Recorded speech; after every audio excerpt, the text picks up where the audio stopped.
Peace and love, creatives. I drew this in my sketchbook and I really like the way it came out, so I was like, I think I want to make a bigger picture of it.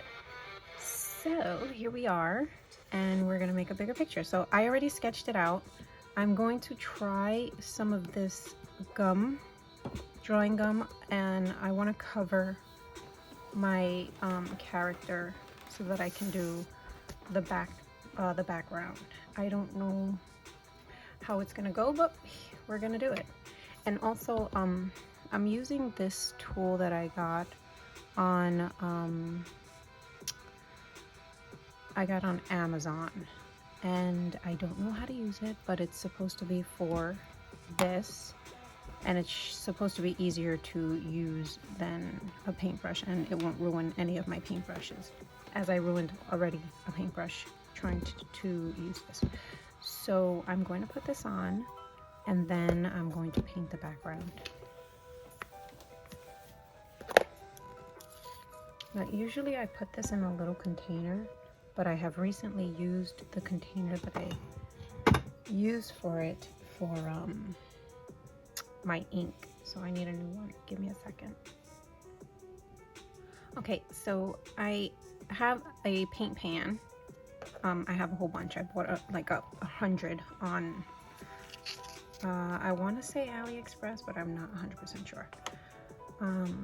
And I just use them for my watercolors when I want to make new paint pans, but I also use it to put the drawing gum in. Just gonna move it off my painting just in case I make a mess, which I did. I made a big mess. I don't usually make a mess at all. Pressure. Okay, I need a paper towel. Okay, got the paper towel. Got my little pot ready. Now this drawing gum is like, it's a really big container that I purchased, and for the most part it's served me well, and I haven't had any issues with that. All right, let's give this a whirl and see if I even like it. So it's a shorter stick, like if I give you like the size of a colored pencil, like that's how big it is. It's not very tall, but it's okay. The grip is kind of like a thin pencil.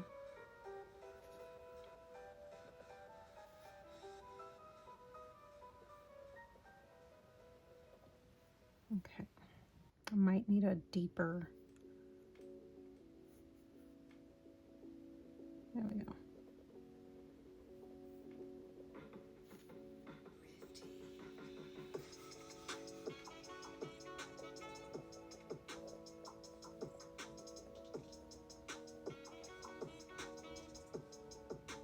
Applying the drawing gum, or it's also called masking fluid, was a little bit tedious, but I think it was worth it for what I wanted or didn't want to happen to my character.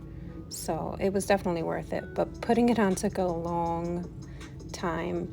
It requires a lot of patience. I'm still getting to learn, like, used to using that tool because I don't really understand how I'm supposed to use it, so maybe I'll watch a couple of videos. We're not going to talk about how far her tail is. We're just going to go with it and enjoy the paint process and keep putting that drawing gum on our character.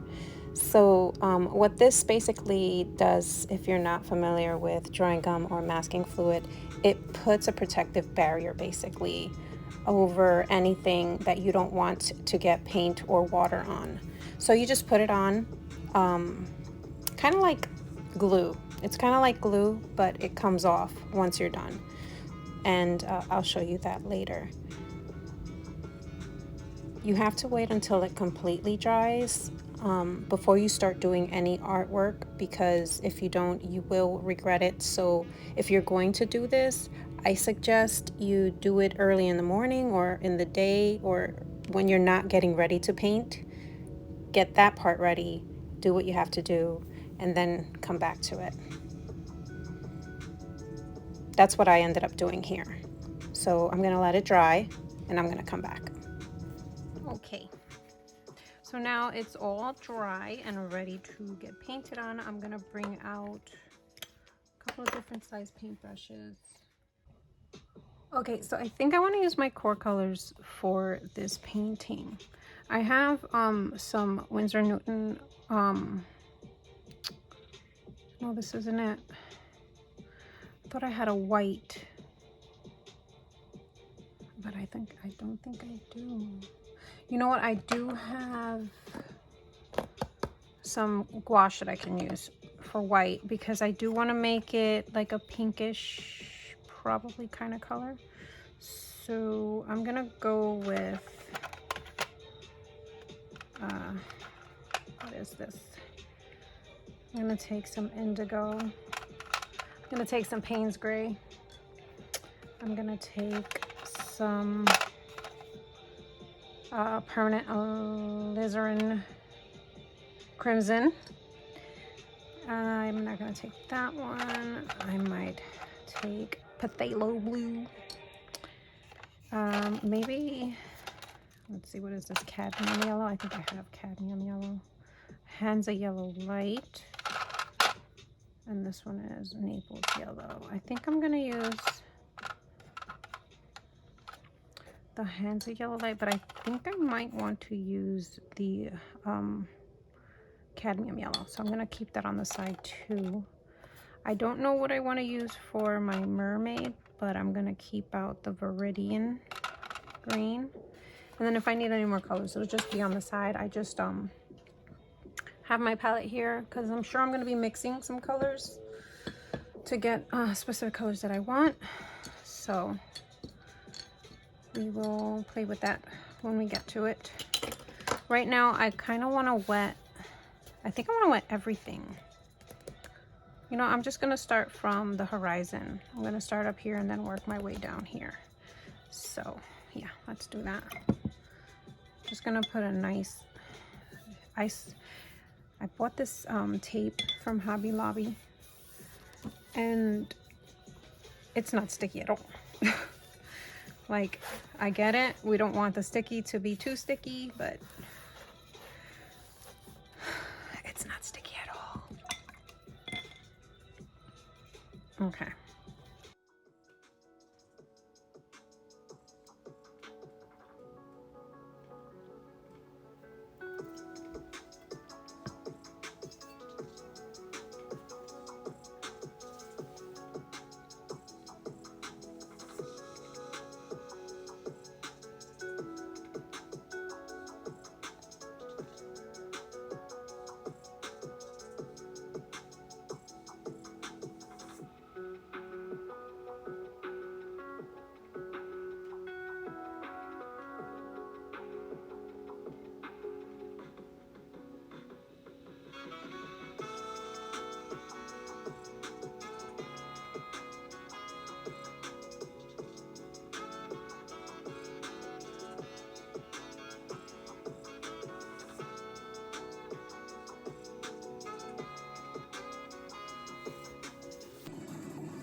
So at this point of the painting, I'm gonna go with, it was more about putting paint down than the painting.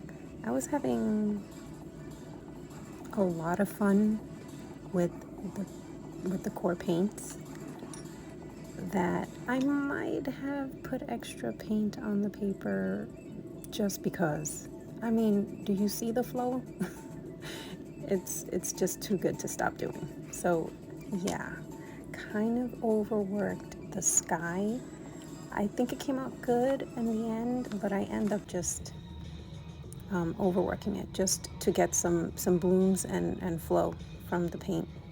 I'm just gonna put it out there. Just let you know. That's what's happening here. Nothing else. Just that.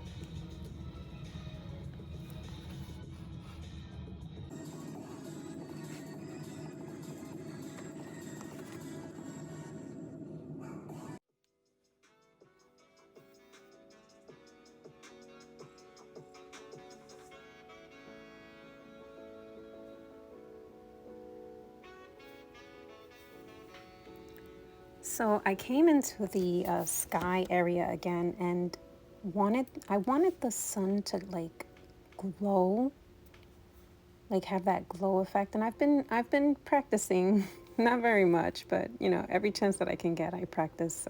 You know, I try to get that little glow practice in. But I tell you, these core paints, like you just have to put them, and they just like they want to glow for you. That's just how they work. I ended up darkening the sky because I'm looking down on the water, and it's too dark for the sky to be that light, in my opinion. So I'm like, if in order for it to work, and in order for me to use the color that I used for water, this is what I'm gonna do. Just using the heating tool to dry things.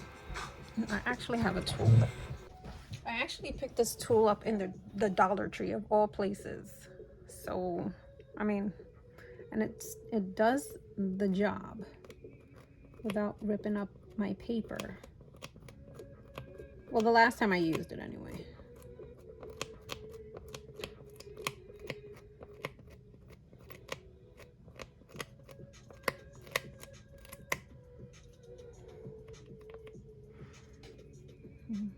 Let's see.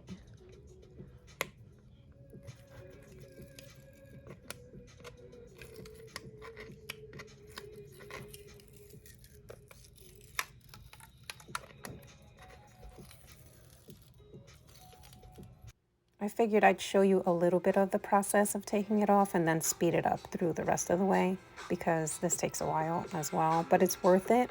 I mean, look at that. No paint, clean page. Let's do this. I decided to leave the tail with the masking fluid on, or the drawing gum on, so that if something did happen, it's covered. I don't need to go paint on that area right now, so I just took the front off, like her face and her arms.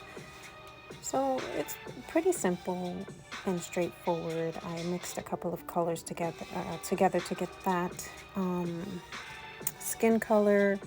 I used the alizarin crimson to just give her a little bit of rosy cheeks and all that good stuff. I'm also using some Arctic's gouache to turn that red into pink, so that I can give her some pink hair, because I wanted to give her pink hair. And that's what I'm doing here. So that's why it looks so thick.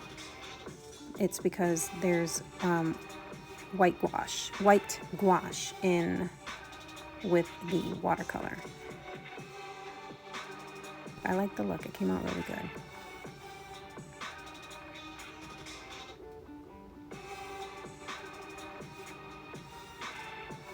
And here I kind of did it again. I put a little bit of the white gouache into the, I think it was the indigo or the Payne's gray, and I got that color for her top.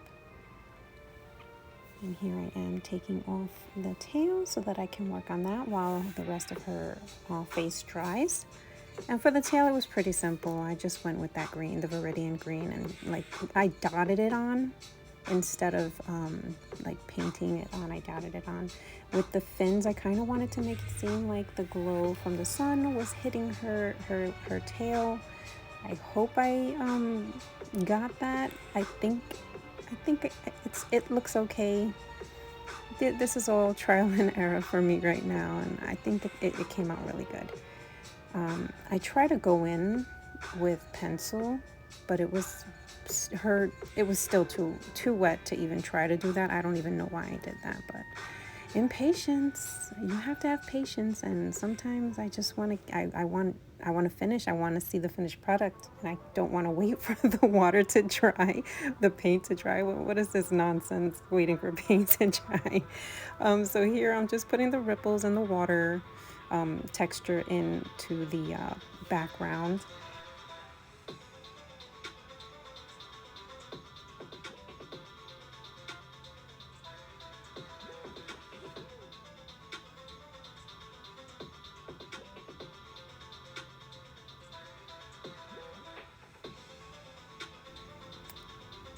Now, since it dried a little bit more, I decided instead of going with pencil to go with my fine liner on her arms and face, and I figured it wouldn't be too bad because it's such a dark scene that she needed the shading, so that's what I did. Giving her a cute little headband, turning the page so that I can line it properly. Don't be afraid to turn your page, and make sure you're leaning on something that you can actually turn, because sometimes it's easier for you to get something if you just turn your page a little bit. Now I'm just giving her her little extra blushies with the Derwent pencil that I have, and yeah, just touching up her face. I end up messing up her face because the liner was not dry, and I ended up ruining the bottom of her face a little bit, but I kind of try to fix it. I'll show you at the end result. And then I put a little bit of just the regular alizarin crimson to give like shadow in the back of her hair, like, you know, where her hair hits her shoulders. And I think that was such a good touch. I like the way that came out. This is me just coloring her headband and putting in her scales, right? Coloring her tail.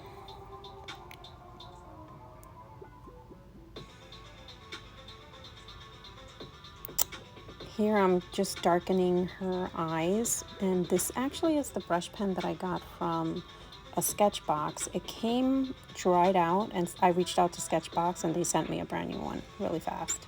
That was very nice of them.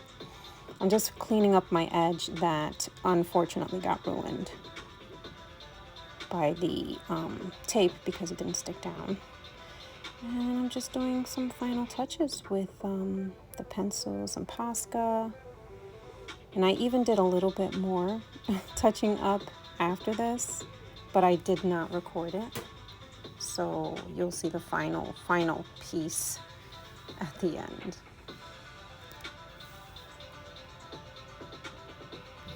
So this is the final product. I touched up a couple of things that I felt needed a little bit more touching up off camera, but besides that, you saw most of the process. So what do you think? I think it came out okay. Thank you guys for watching. As always, I appreciate you guys, and peace and love. See you next time. Bye.